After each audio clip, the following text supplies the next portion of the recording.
we also want to welcome in a friend. Dr. Mary Clifton is with us, and Dr. Mary is going to be at the Arcview Investment Conference coming up this week. Dr. Mary, what are you going to be talking about? I'm going to talk about all of the new alternative and plant medicines. My talk is titled "The One Thing You Need to Know Before You Prescribe Alternative and Medicines." That's good. I like that, and I'll be taking good notes. I promise you that, for sure on that. And one of the newest movements, if you will, in this country is towards the acceptance and embracing of psilocybin, the mushrooms, if you will. The question I have, and I want everybody to, kind of chime in on this opinion of mine, is I think the industry is making a mistake. I think that we should get cannabis accepted first before we move on to another plant medicine. Dr. Mary, what's your feeling about that? Go ahead. Oh, I feel like you should do everything at once. There's so much powerful plant and alternative medicine coming out between the cannabis and psilocybin and ketamine, and they all have a different position.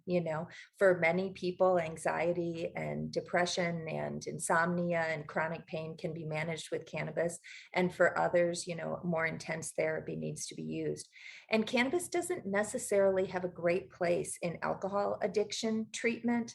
I think that the high is different enough that it doesn't really suit most alcoholics, but there's a great new study looking at two psilocybin treatments leading to a reduction in a severe alcoholism, where people are drinking more than 7 to 10 drinks a day, going all the way down to 1 to 2 drinks a day after just 2 rounds of psilocybin treatment. So I think that we have to find the niches for all of these products, and always focus on safety and quality of the product, and so that the consumer feels confident. Yeah, that is so true. I want to ask Jeff and David about the investment community. How are they looking at psilocybin as an investment? Well, I was going to say, Jimmy, it's not one industry, right?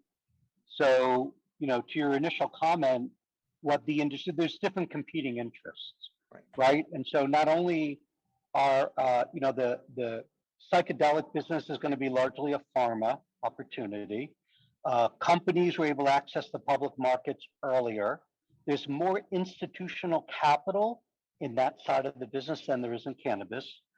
So I think that they're very different. And, Mary can sort of wax poetically about all of the different mental health indications that ketamine, psilocybin, DMT, all are indicated for. Not exactly the case in cannabis. Cannabis has this whole consumer market that psychedelics doesn't have, and a whole ancillary piece in the middle that psychedelics don't have. When you think of testing for cannabis, these are native industries that grew up around cannabis to support it, but on the psychedelic side, the pharma infrastructure is going to be in play. So as far as for me as an investor, for what I've at least seen for some of the private funds, the investment in psychedelics is either on the clinical delivery side or on the drug discovery side.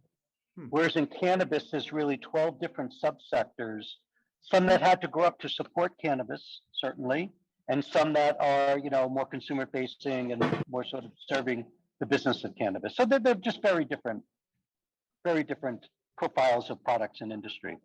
David, do you concur with Jeff on that? 100%. It's echo everyone's comments on the panel.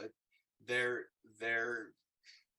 completely different channels, but where they are, where the parallels are that it's wellness, right? And it's an alternative wellness to some of the more traditional solutions that maybe for the past 2-3 decades, maybe longer, we've been used to. And it's more, I think, of an acceptance to getting back to Eastern philosophy, and instead of knowing the exact dose, right, of a Tylenol every time I have a headache, and that being the only way that I can solve my headache, right? Really not even understanding what the Tylenol is doing to my body and other things. You know, maybe there's other alternatives. I can, you know, infuse my tea with this plant and that will help me, right? So I think we're as a culture and as a society where we've embraced plant medicine more, and that probably could be contributed to, you know, cannabis sort of breaking the ice as a wellness. But to Jeff's point as well, you know, when Sanjay Gupta came out with you know, weed episodes, right, 1, 2, and 3, I think that was game changing, you know, and him coming out and apologizing and saying, you know, we had it wrong this entire time. As the medical community, there is efficacy to cannabis, and profiling Charlotte, right? What that did, you know, it was a great service to, I think, the cannabis community on a whole, and in the investment community on whole, because it brought, it highlighted the medical efficacy cannabis can have. The disservice that it did is it sort of muddled the waters a little bit between the different channels that there are in our industry, and the adult use side and the pharma side really are apples and oranges. I mean, you're not going to have a pharmaceutical company, including, for the most part, right? I mean, we know what GW is doing, but they're not going to be at scale producing their cannabinoids. And Dr. Mary probably has a better insight than me, but they're not going to be producing their cannabinoids from phytocannabinoids as much as they'll be doing so through a petri dish in a lab in 3 days at a fraction of the cost. But that doesn't necessarily, you know, mean that they're, you know, some of these major billion-dollar adult use brands aren't going, you know, are going to cease to exist and aren't going to be built. They will. As Jeff mentioned, there's a culture that's surrounding this economy when it comes to adult use cannabis that a lot of these brands and entertainers and celebrities are beginning to tap into. But right, that's not going to appear on the shelf of CVS the same way some other cannabinoids will.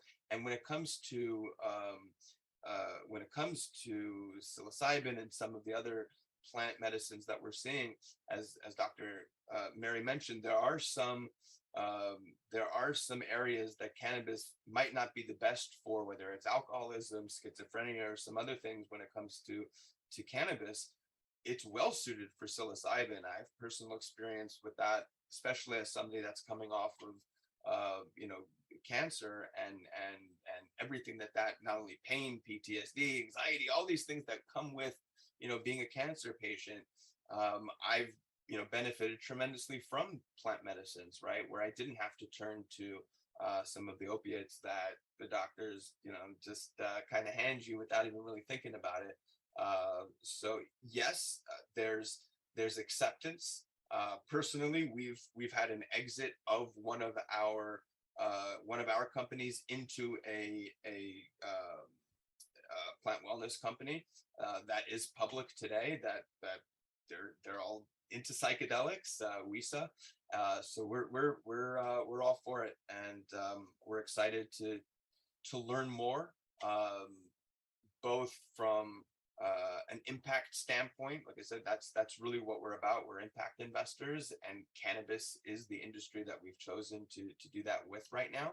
But certainly wellness as a whole, it plays a large part of that and will be meaningful and critical to come. Yeah, so as we know, the president talked about moving forward and having the Health and Human Services Director start looking into the descheduling or rescheduling of cannabis. And one of the biggest fears of the industry is that big pharma is going to take control. Dr. Mary, as someone who has an MD, you understand the role that the pharmaceutical world plays in our society. Is this a reality, or what would you like to see the federal government come up with a plan for the proper scheduling of cannabis? Dr. Mary, is she still with us? Are you muted? Are you muted, Dr. Mary? Oh, I'm sorry. I muted myself. I've unmuted myself. People have been trying to mute me for generations, right, Jeff? Anyway, go ahead. You know, as far as the pharmaceutical industry entering cannabis and psilocybin, I think cannabis will really has gone about it the wrong way. I mean, to start out with medical and then to go into recreational and have it legal in one state and not legal across that state line, and so many people imprisoned for such a safe plant. The sooner that we can deschedule cannabis and quit trying to, when we're talking about it being a drug like heroin or LSD or fentanyl, and start thinking about it more along the lines of the completely safe and effective product that it is for medicinal or recreational purposes. But I think that's why the psilocybin community is, or the push for psilocybin is coming through big pharma rather than I mean, they're not going to go through this crazy route that cannabis did. They're just going to identify the product, do the testing on it, and then launch it as a pharmaceutical. And that's a stepwise pattern that's very well established, and the government likes it, and the FDA likes it. I mean, it's easier because the psilocybin is one molecule, and they've been able to take the molecule out and replicate it on an E. coli medium. The researchers at oh, doggone it, I can't remember the name of the college where they did it, but they pulled the molecule and put it on a E. coli bacteria so that you can multiply it very, very easily, and they get a very consistent dose that way. It's not extracted from the plant, and then the extractions have different percentages, so then it can flow very much like a single molecule drug development. Whereas if you're trying to work with cannabis, you've got 88 different phytonutrients in every inhalation. I mean, which one is doing what, or what relationship with each of these particular things? That's something that is very difficult for the FDA to handle. They don't really understand how to handle multiple drugs in one administration. So psilocybin is really well placed to launch very successfully with big pharma. And that would be okay with me. I there's always going to be another sort of underground realm for mushrooms, but there's also a lot of people who are never going to go that route, but would really benefit from it.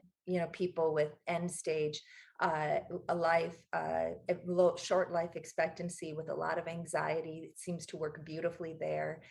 It works well with some resistant depression. So I don't think those people are going to seek out an underground source for a mushroom and take it that way. A lot of them won't. So this opens up that product to a whole new market where we can really help people. Yeah. Was it Johns Hopkins by any chance, the college you're thinking of? I think it was, yeah, in Baltimore. Mm-hmm.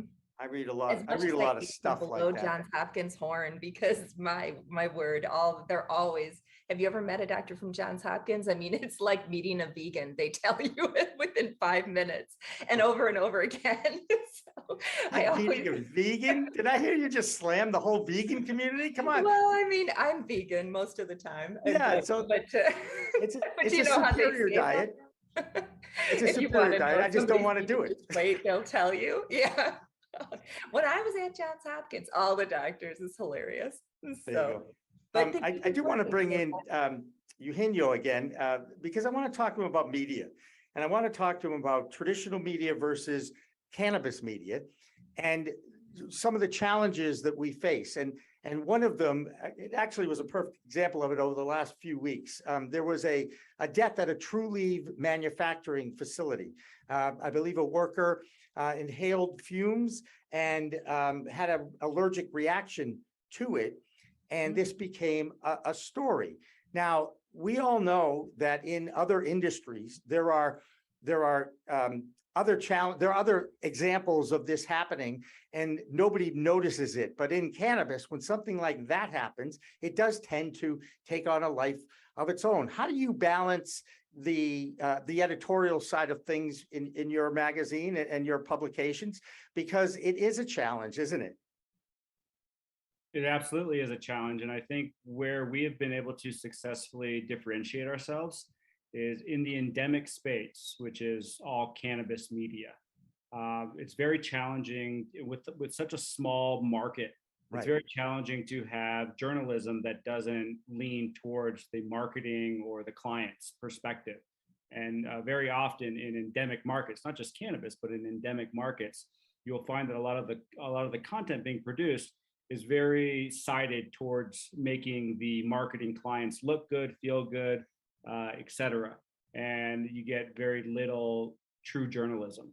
Now, 10 years ago, there wasn't a lot of mainstream media talking about cannabis. There was only the endemic media within cannabis talking about cannabis. Now, every single newspaper, website, CNN, Fox is part of their beat is talking about cannabis, which makes it even more important that when Cannabis Now speaks or some of the other good cannabis platforms, we're very, very careful about if we're going to be talking about a client who has been paying us, we market as sponsored content. And that's very clear.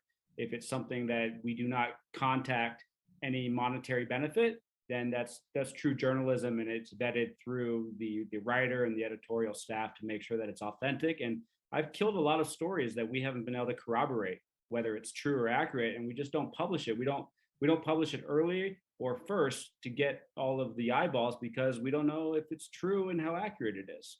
Right. That's a refreshing, actually, hearing that, to be honest with you, because that separation of church and state journalism and advertorial has kind of evolved negatively in traditional media. And you're right. When you come right out and you say, hey, look, this is sponsored content, but industry supported content is actually a wave of new media. And we're starting to see that in the over-the-top television world, the connected TV world. There's plenty of websites out there now that are being controlled by industry for content. Is that something that you've noticed as well? It's actually been at the top of my mind for the last 2 years, Right. Specifically saying to myself, how interested are individuals that love cannabis and use it on a daily basis? What is their threshold of appetite for cannabis-centric content? And and answering that question is the key to future cannabis media longevity. And I don't know the answer to that, but what I do know is that brands and cannabis companies, they are going to have to find out how to communicate to that consumer. And I think that there is a place for cannabis industry media, but I think the larger opportunity is the in-between of how does the brand reach the consumer wherever they are. And so whether that's the marketing management company, it's the cannabis agency, it's the PR communications company, that in-between conduit, that's actually going to be the largest revenue driver in between the media conversation, I think, in the next 10 years. Wow. Just That's to great. add to your point, whether it's this case that you just mentioned, which, it's actually really interesting. I as I mentioned, we've been in cannabis for a long time. And when I heard that story and read that story, it sounded very odd to me. The way I understood the story is it was in their pre-roll packaging room, and there was so much keef, right, that it blocked this person's airway when they were trying to breathe. And I don't believe that to be fact, right? I've been around a lot of keef in my life and a lot of cannabis. There's never been a keef storm so big that it would block someone's airway. What there has been, though, constantly, whether it's a trimmer or just someone walking through the garden, depending on the type of cannabinoid, terpene, flavonoid, profile that's within that cultivar, there could be an allergic reaction, right? And that allergic reaction can, in very, very severe cases, and Dr. Mary might have some better insight into this as well, may cause some issues with breathing, and that may have happened. And it's important for cannabis media to tell these stories as fact. Otherwise, what we end up, potentially going down are more of these early stories of cannabis that, people are going to go crazy and just these false narratives about what happens. And that's why it's important to have these partners that Cannabis Now works with to get the facts behind these stories when they do happen. And Cannabis Now and one of our other portfolio companies, SC Labs, actually ended up playing a very meaningful and critical part in that Ebola crisis, right? When people were showing up at hospitals because they were consuming these vape pens that they were dying from, right? And it became this massive story, and then very quickly it was shut down when labs like SC Labs were saying, wait a second, no. We've tested it. That's not what's going on. There's millions of product that has hit market and it's fine. We've tested this and this is what's in it. And this is where it's coming from. And then Cannabis Now gets to tell that story, and other media outlets get to tell that story and quickly shut down that narrative. I think that's what is so meaningful and critical in today's culture of cancel culture. And, we hear stories like that. It can be dangerous. So immediately when I heard that story, I said, wait, I got to figure out what this is. And when I saw that, I said, come on, there could be allergies, and it's important because people with certain allergies may not want to work directly with the plant in the industry. And there are ways to figure that out pretty quickly. Right. So, it's funny is that there's a grower in Massachusetts at Cellular Therapeutics.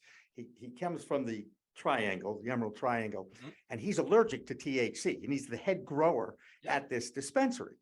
And I've always found that fascinating. But Dr. Mary, you know this, I know this because I see a ton of commercials. Whenever they have the disclaimers at the end of the big pharma commercials, don't take this if you're allergic to Cetera or whatever it is. How do you find out if you're going to be allergic to something until you take it? Until you take it. Well, I think the key takeaway of this story of this person that died because of an exposure to cannabis, whether it was an inhalational and they just simply couldn't oxygenate because their lungs were too full of other things, if it was that, or if it was an allergic reaction, or if it was just an unfortunate event, because people sometimes have heart attacks, in the middle of doing their job. So who knows exactly what took this person out? But the important thing is that is only the second person in the history of the world to have died from cannabis exposure, if it in fact was. And the first one was a mule who had a big bale of cannabis improperly tied behind him in the truck. And then when he had to stop fast, the bale rolled onto him and killed him. So we are talking about an incredibly safe plant. So no reason to blow up this unfortunate event that happened this week at that facility. There you go. Well, Dr. Mary Clifton, as always, you're awesome to talk with and be friends with. And I look forward to seeing you at the Arcview event Next week. This weekend in New York City. Jeff, you want to have the final word about, your big sales pitch, if you will? If people haven't signed up, they can still register. Am I right? Yep. So registration is still open. There's a lot to see. Got a lot of investors coming. We thought long and hard about what we wanted to accomplish with this event. After doing 45 of them in the past and having a 2.5-year hiatus, wanted to make sure we got it right. So we're going to focus on and honor the community that built Arcview, but we want to extend it. We want to focus on nuanced content. We want it to be content you haven't heard before. Right? We want to focus on entrepreneurs, investors, and operators. And then finally, we want to sort of honor and support diversity, inclusion, and erasing this horrendous war on drugs. You'll see that evidence throughout our panels and our speakers. And we think it's going to be a great event. And anybody who wants to come, just go to arcviewgroup.com, go to events and look for the link, sign up, and we would love to see you. Live in NYC. That's the big thing that comes up on the Arcview website. So yes, thank you. Live in NYC. That's right. And Jeff Finkle, thank you so much for joining us. I know you made the effort, and all you people, all the others on this panel, including Dr. Mary and Josh, you were tremendous over the last 30 minutes, I just want to say. I appreciate it. Thank you very much. Now, you know how I feel about you. So thank you for helping us book a lot of these guests, and that's not lost on me either. Yeah. So for everybody on the Pro Cannabis Media team and all our guests on Green Rush Live this afternoon that we do really live every Friday at 4 p.m. I'm Jimmy Young from Pro Cannabis Media. Remember, it's a whole new world of weed out there. Use it responsibly and please don't go anywhere because our news is coming up next. Thanks for watching. Thanks for listening. With that, we're going to roll this one up. I'm Josh Kincaid. This is The Talking Hedge. Don't forget to like, share, and subscribe, or don't, and I'm out. Don't forget to smash that like button on your way out and check out these other videos that we've got.